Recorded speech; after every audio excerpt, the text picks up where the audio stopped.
Okay, this is another exercise that's kind of boring, actually. But it's a good exercise in getting, again, a smooth transition from note to note to note to note and not having any breaks in the progression of notes. Like, instead of, you get a this continuous sound. And this came up because I was watching a student do this other exercise that he was struggling with. And I was warning against a kind of exercise that might damage his hand. He was doing this.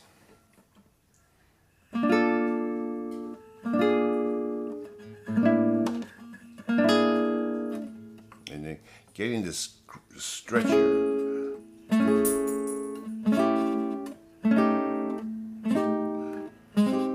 And I said, that's not a good exercise for you because it might hurt.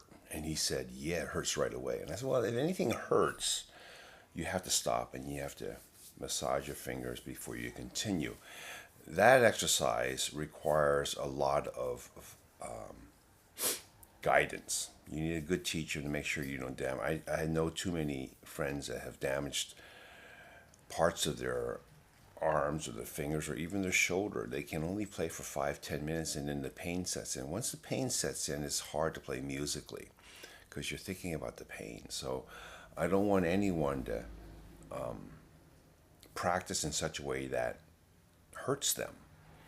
And I showed them this instead. I said, this is a better exercise for you. And you can take your time. And you again, if you feel any stress or anything, stop and rub your fingers and then continue. But given time, over a period of time, this exercise is less apt to damage your joints and your tendons and so forth. Okay, and the idea is to play, let it ring, and then as soon as this finger comes up, play this one, this note, and then here, when you stop this string by lifting it, the sound continues with this one, and then you can put the other fingers down behind it. In this case, you're using excess strength and tension to build your muscles, to build your coordination.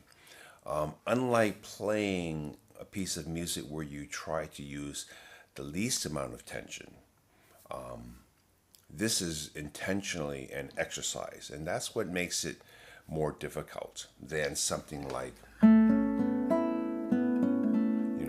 is you're just relaxed and you're concentrated on getting this smooth.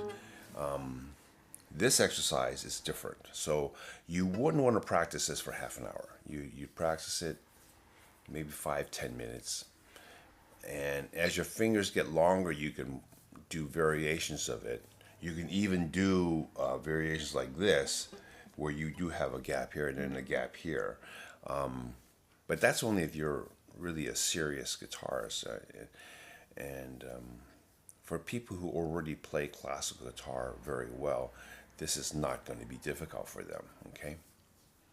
But for beginners, this is a better exercise than this one, where you're stretching and getting 1 fret distance between your fingers. And then, I've seen people like Philip Rocher go 2 frets. And Philip's fingers were really long, so he could do that. But most of us, we have to be very careful about trying to do what other master guitarists can do, okay?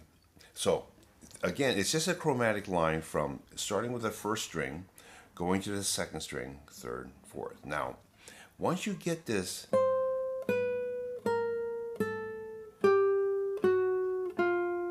then you can prepare your fingers. This is actually prepared because as soon as you lift this finger, you have this note ready. Well, if you want to get to this string and have everything prepared ahead of time, you can do this. So you put this on the second string as soon as you play the note. Once you play this note and you lift again, it's legato, so you play this and you have time to place this down.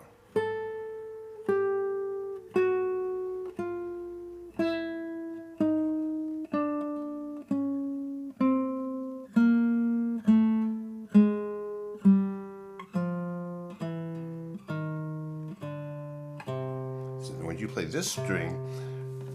play this string, then you put this down. And as soon as this lifts, you play this. Otherwise, you get this staccato sound, which has its place in music. But in this exercise, we're trying to go for a legato sound. Okay. So again, you're going, and you don't need to do it fast. And you have to be accurate where you can place your finger, because if you're placing it off center, by the time you get to that note, it may be muffled if you're not centered. So it takes a lot of concentration to get your finger there in the right place. And 4 notes before you play it, you're already prepared. So this exercise goes back up.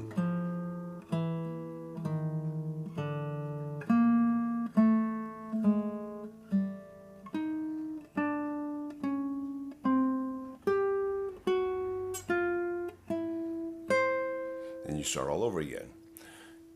Short, but difficult. So this is a more advanced warm-up exercise. Once you get good at it, though, you can actually pick up the tempo.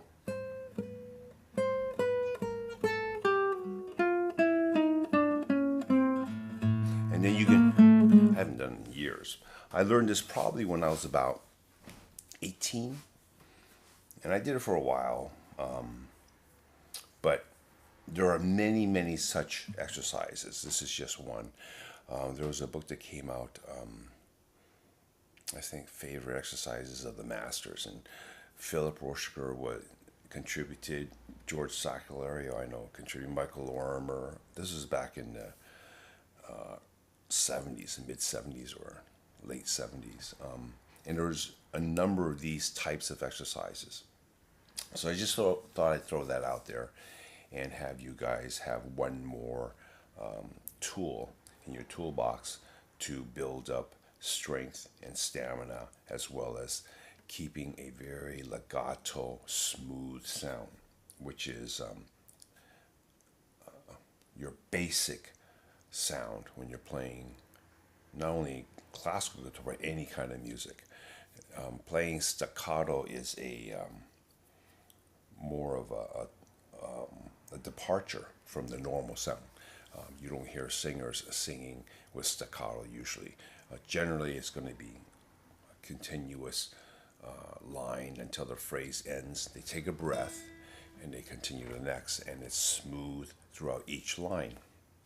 So this is in that tradition, okay?